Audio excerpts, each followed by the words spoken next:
श्री स्वामी समर्थ. जय गजानन माऊली. मित्रांनो, आजचा हा व्हिडिओ शेवटपर्यंत बघा.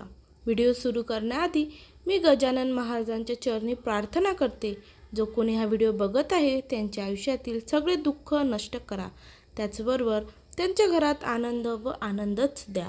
आपण हा जो जन्म घेतला आहे तो अपेक्षापूर्तीसाठी नाही. आपल्या दुसऱ्यांकडूनच अपेक्षा असतात असे नाही, आपल्या स्वतःकडूनही अपेक्षा असतात, त्या पूर्ण होत नाहीत. उरतात फक्त जाळणाऱ्या व्यथा. माझ्या मते हा जन्म अपेक्षापूर्तीसाठी नाहीच, तो आहे परतफेडीसाठी. जेव्हा दोन व्यक्ती एकत्र येतात तेव्हा परमेश्वरानं त्यांना कुशीत घेतलेलं असतं. जेव्हा दोन शक्तीचं मिलन होतं तेव्हा तिथं शब्द उरत नाहीत. मी तू पणाची भावना राहत नाही. तो एक निखळ उत्सव असतो. परमेश्वरानं मानवाला दिलेलं हे सर्वात मोठं पारितोषिक आहे. तडजोड व संवेदना हा एकाच नाण्याच्या दोन बाजू. ज्या व्यक्तीला संसारात जोडीदारासाठी सतत तडजोड करावी लागते तेव्हा संवेदनाचा छाप त्याला सलत राहतो. त्याला किंवा तिला सहनशक्ती जितकी चिवट, संसार तितकी वर्षे चालतो. नाण्याच्या दोन्ही बाजूला तडजोडीचाच शिक्का उमटायला लागतो तेव्हा प्रतिध्वनी शोध अन्यथा सुरू होतं. त्या मार्गावर एकच व्यक्ती पूर्णपणे भेटते, तर कधीकधी वेगळ्या कलात्मक मागण्यांसाठी वेगवेगळ्या माणसांची चाचणी सुरू होते. शेवटी काय, आपण व्यक्तीच्या स्वभावाच्या प्रेमात असतो. शरीर तर निमित्त मात्र असतं. माणसाच्या स्वभावात गोडवा, शालीनता, प्रामाणिकपणा आणि विनयशीलता असेल तर त्याची काही क्षण जरी सोबत मिळाली तरी ती हवीहवीशी वाटायला लागतात. माणूस कसा दिसतो यापेक्षा कसा आहे याला महत्त्व असतं. कारण शेवटी सौंदर्याचं आयुष्य तारुण्यापर्यंत तर गुणाचं आयुष्य मरणापर्यंत असतं. एकांतात फक्त वाईट विचार येत नाहीत, तर चांगल्या चांगल्या प्रश्नांची सुद्धा उत्तरं भेटतात. स्वतःला स्वतःची ओळख होण्याची तीच एक वेळ असते.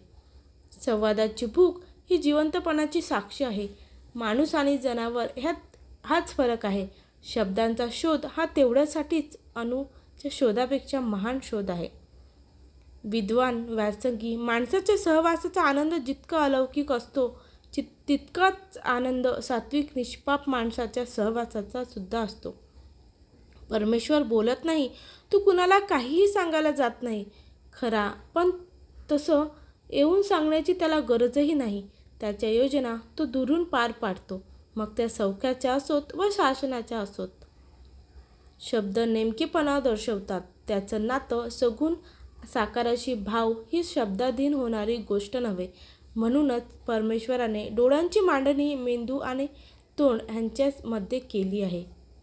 ज्या माणसांना फक्त ऐकून घ्यावं लागतं अशा माणसांची रास परवड असते किंवा फरकट असते. या राशीचं चिन्ह आहे गोगलगाय, पण पाठीवरचा शंख तिच्या मालकीचा नाही. तिच्या नावाने जे सगळं कायम बोंबलत असतात त्याचं ते प्रतीक आहे. ते त्या गोगलगाईला मरेपर्यंत पाठीवर वागवावं लागतं. इथंच कष्ट आहेत. स्वतःकडे पाहणं सर्वात अवघड. याचं कारण त्या पाहण्यात काही लपत नाही. दुसरा माणूस वेगवेगळी रूपं धारण करून तुमच्यासमोर प्रकट होत असतो. तो आपले अवगुण झाकून ठेवण्यात यशस्वी झाल्याशिवाय तो तुमचा मित्र होऊच शकणार नाही. यमधर्माने धर्माला विचारलं होतं, तुला जास्त कधी हसायला येतं? धर्माने सांगितलं होतं, 4 माणसं जेव्हा तिरडीवरच्या माणसाची भूमिका आपल्यातही करायची आहे हे विसरतात तेव्हा मला मनसोक्त हसायला येतं. मित्रांनो, आजचा व्हिडिओ जर तुम्हाला आवडला असेल तर चॅनलला नक्की सबस्क्राईब करा, व्हिडिओला एक लाईक करा, त्याचबरोबर व्हिडिओला हाईपसुद्धा करा आणि कमेंटमध्ये श्री स्वामी समर्थ जय गजानन माऊली लिहायला विसरू नका. व्हिडिओ शेवटपर्यंत पाहिल्याबद्दल तुमचे मनापासून आभार. त्याचबरोबर बेल आयकॉन क्लिक करा, जेणेकरून तुम्हाला नोटिफिकेशन येतील व तुम्ही सर्वात आधी आपला व्हिडिओ बघू शकाल. धन्यवाद.